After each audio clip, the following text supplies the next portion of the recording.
मैं क्वेश्चंस देख रहा हूँ मीडिया में भी, पेपर में भी।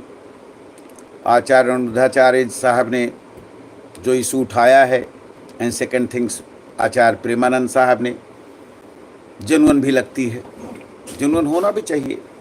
एक नैतिक समाज की स्थापना के लिए अति उत्तम है ये कार्य।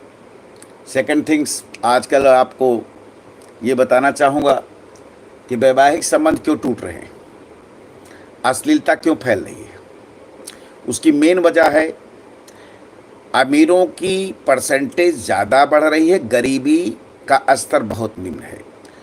राइट टू इक्वलिटी का जो यूज है, तो राइट टू इक्वलिटी को इस हर क्षेत्र में भी राइट टू इक्वलिटी लागू कर देना चाहिए। जिसके बैंक में ज़्यादा पैसा हो उसको सुओ मोटू गवर्नमेंट को सारे गरीबों को बांट देना चाहिए। सेकंड थिंग्स, गरीबी जब खत्म होगी तो पैसे का महत्व कम होगा। आज आप देख रहे हैं कि ब्लड की तरह पैसे का महत्व समझा जाता है। पैसे के लिए एक दूसरे की फीलिंग, एक दूसरे के कांडक्ट को भी लोग ध्यान नहीं रख रहे। अगर किसी ने कांडक्ट पर ध्यान रखा है एक नैतिक समाज की स्थापना के लिए, तो बहुत अच्छा काम शुरू किया है।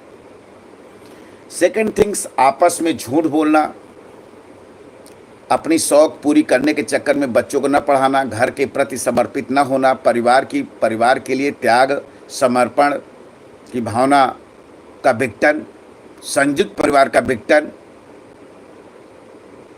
हेल्प कोऑपरेशन, दान की प्रवृत्तियां खत्म हो गई। लोग दिखावे में, एनजीओ में, मंदिर मस्जिद में दान देते हैं। पास का पड़ोस, उसकी लड़की की शादी नहीं हो रही है, हेल्प नहीं कर रहे हैं, उसके परिवार को हेल्प नहीं कर रहे हैं, एटीट्यूड उल्टा दिखा रहे हैं, कमेंट अलग से, कोई न कोई बहाना बना लेना। रामायण गीता महाभारत का पाठ एंड सब्जेक्ट के रूप में किसी भी क्लास में पढ़ाया नहीं जा रहा है। रामायण गीता का पाठ रीति रिवाज के संबंध में कोई सब्जेक्ट क्लास में अनिवार्य बनाया जाए। सेकंड थिंग्स, अशिक्षा भी है। डर, संकोच, दया, धर्म की भावना तभी पनपेगी जब हम रामायण गीता शिक्षा में जोड़ेंगे, शिक्षा में सब्जेक्ट के रूप में जोड़ेंगे। कुछ लोग गलत संगत में पढ़ करके गलत एडवाइस के तहत, जैसे 497 आईपीसी को खत्म कर दिया। राइट टू इक्वलिटी का मिसयूज ही तो है। उनका ऑब्जेक्ट कुछ और होगा, मेरा ऑब्जेक्ट है कि एक नैतिक सुदृढ़ समाज की स्थापना करना।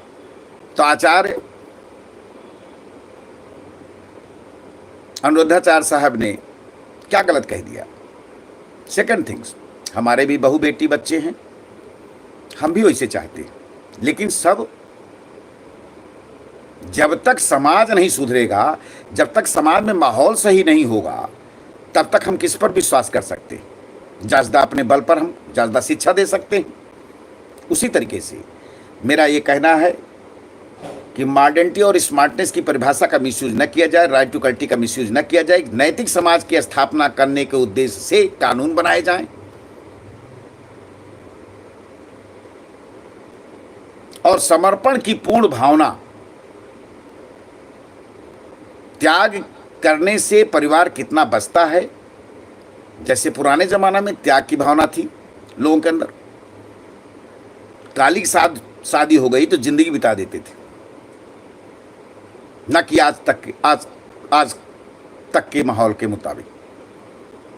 सेकंड थिंग्स, परिवार के हित में त्याग की भावना, समर्पण की भावना का महत्व क्या है, बाकी अन्य बातें।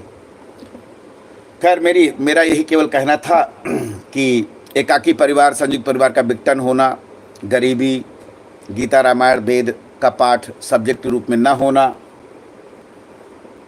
हेल्प की भावना खत्म हो जाना, दिखावा, झूठ बोलना मीडिया में हर जगह फैलना।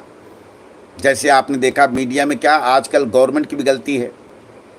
मैंने देखा टीवी में नाभि तेलम बिक रहा है, नेत्रम तिलम मैंने खरीदा, रैपर भी पड़ा हुआ है, सब गलत है, सब झूठा है।